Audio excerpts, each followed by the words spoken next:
Hello વિદ્યાર્થી મિત્રો, Shri Hari education YouTube ચેનલમાં આપનું સ્વાગત છે.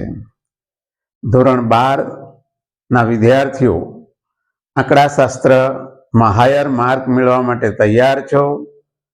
તો એના માટે આજે અમે આ વિડીયો લઈને આવ્યા છીએ. તો ધોરણ 12 આંકડાશાસ્ત્ર બોર્ડની પરીક્ષા આવી રહી છે. તો આ બોર્ડની પરીક્ષામાં જનરલ ઓપ્શન વાળું ક્વેશ્ચન પેપર આવવાનું છે. તો એ જનરલ ઓપ્શનના ક્વેશ્ચન પેપરની બ્લુપ્રિન્ટ દરેક વિદ્યાર્થીના મનમાં મગજમાં હોવી જરૂરી છે, જાણકારી હોવી જોઈએ. એ માટે આજે તમને હું આ ધોરણ 12 આંકડાશાસ્ત્ર બોર્ડના ક્વેશ્ચન પેપરની બ્લુપ્રિન્ટ સમજાવવા જઈ રહ્યો છું. તો બોર્ડના પેપરમાં A થી F સુધી સેક્શન પૂછાય છે. એમાં A સેક્શનમાં 20 માર્કના MCQ, B section 10 માર્કના VSQ, C સેક્શનમાં 14 માર્કનું આવે, 7 ક્વેશ્ચન આપણે લખવાના છે, પૂછાશે 9. D સેક્શન 24 માર્કનો આવે છે, એમાં 12 ક્વેશ્ચનમાંથી 8 ક્વેશ્ચન સિલેક્ટ કરવાના છે. E સેક્શન 12 માર્કનો છે, એમાં 4 માર્કના 4 દાખલા હશે, એમાં 3 સિલેક્ટ કરવાના છે.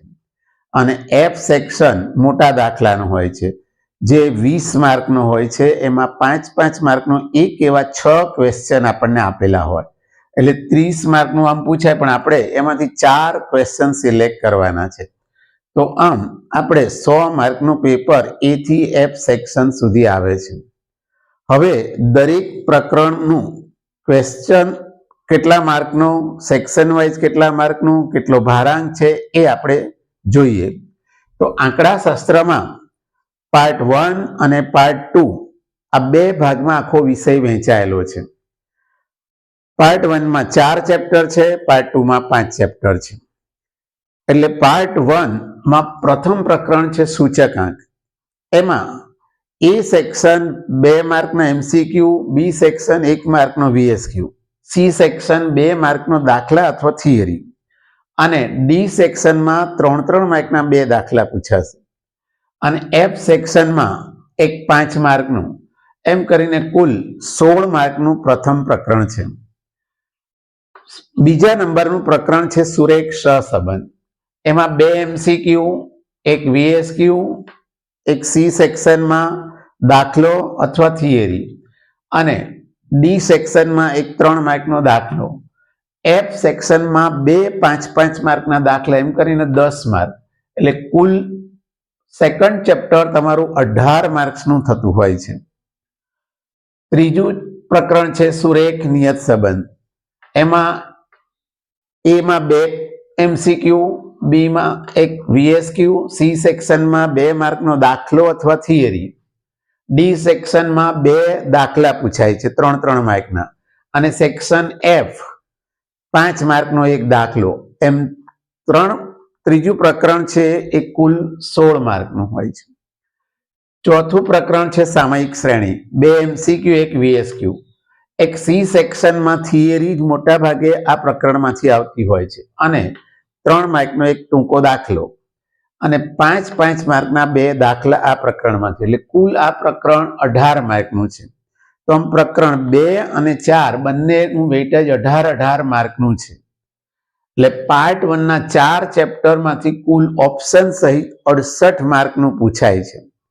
એમાંથી તમે F વિભાગના 2 દાખલા ઓપ્શનમાં કાઢો તો 58 માર્ક્સ રહે. તો આમ પ્રકરણ પાર્ટ 1 એક તૈયાર કરેલો હોય તો 58 માર્ક મેળવવા સરળ રહેશે. પાર્ટ 2 જે છે એમાં 5 પ્રકરણ છે. એમાં પહેલું છે સંભાવના. એમાં 2 MCQ, 1 VSQ, એક C સેક્શનમાં થિયરી અથવા દાખલો આવે, અને અહીંયા 3 માર્કના 3 દાખલા પૂછાય છે D સેક્શનમાં. એમ કરીને કુલ 14 માર્કનું પેપર છે, ભારાંક છે. બીજું પ્રકરણ છે સંભાવના વિતરણ. 3 MCQ, 1 VSQ, C સેક્શનમાં 2 માર્કનો એક દાખલો અથવા થિયરી, અને 3 માર્કના 2 દાખલા સેક્શન D માં, કુલ 12 માર્કનું છે. પ્રામાણ્ય વિતરણ એમાં 3 MCQ, 2 VSQ. સી અને ડી માં નથી આવતું. હવે ઈ સેક્શનમાં 4 માર્કના 2 દાખલા, એટલે આ પ્રકરણ 13 માર્કનું છે. 5 માર્કની થિયરી કમ્પલસરી છે, એમાં દાખલો પણ કમ્પલસરી આવે, એટલે 13 માર્ક મેળવવા માટે આ પ્રકરણ ફરજિયાત તૈયાર કરવું પડે. પ્રકરણ 4 છે લક્ષ. 2 MCQ, 1 VSQ, 2 દાખલા સી સેક્શનમાં, 1 ઈ સેક્શનમાં, એટલે કુલ 11 માર્ક્સ. વિકલન 2 MCQ, 1 VSQ, 1 સી સેક્શનમાં દાખલો, 1 ડી સેક્શન અને 1 ઈ સેક્શન, 4 માર્કનું, કુલ 12 માર્ક્સનું.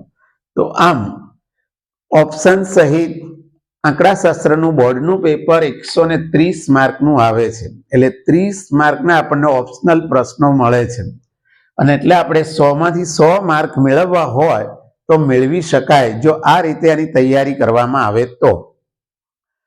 હવે વિદ્યાર્થી મિત્રો, બોર્ડનું પેપર આપણા હાથમાં આવ્યા પછી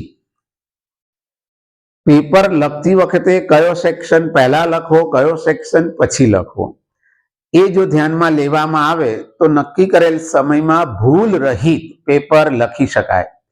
તો અમારા અનુભવના આધારે પહેલા સેક્શન એ લખી નાખો કે 20 MCQ છે, 20 માર્કમાં સમય પણ ઓછો જાય. પછી બી સેક્શનમાં VSQ, ત્યારબાદ એફ સેક્શન ગણવો, કે જે મોટા દાખલા હોય છે, 5 માર્કના 4 દાખલા ગણવાના છે.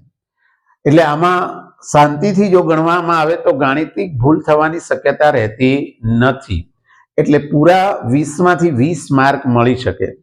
ત્યાર પછી આપણે સી, ડી અને ઈ આ રીતે જો ગણવામાં આવે તો સમય અનુસાર તમારું પ્રશ્નપત્ર પૂરું થઈ જાય, અને 15-20 મિનિટ કદાચ બચે તો ફરીવાર ઉત્તર વહી ચેક કરી લેવી, કે કોઈ પ્રશ્ન આપણે વિચારવા માટે છોડ્યો હોય તો એને લખી રાખો. હોશિયાર વિદ્યાર્થીએ એકાદ ઓપ્શનલ દાખલો પણ ગણી રાખવો, જેથી ક્યાંક ભૂલ થઈ હોય તો 100માંથી 100 પૂરા માર્ક્સ આવી શકે. તો આ રીતે જો સેક્શન વાઇઝ લખવામાં આવે, બ્લુપ્રિન્ટ ધ્યાનમાં લેવામાં આવે તો આપણને 100 માર્ક લાવનાર કોઈ રોકી શકે નહીં.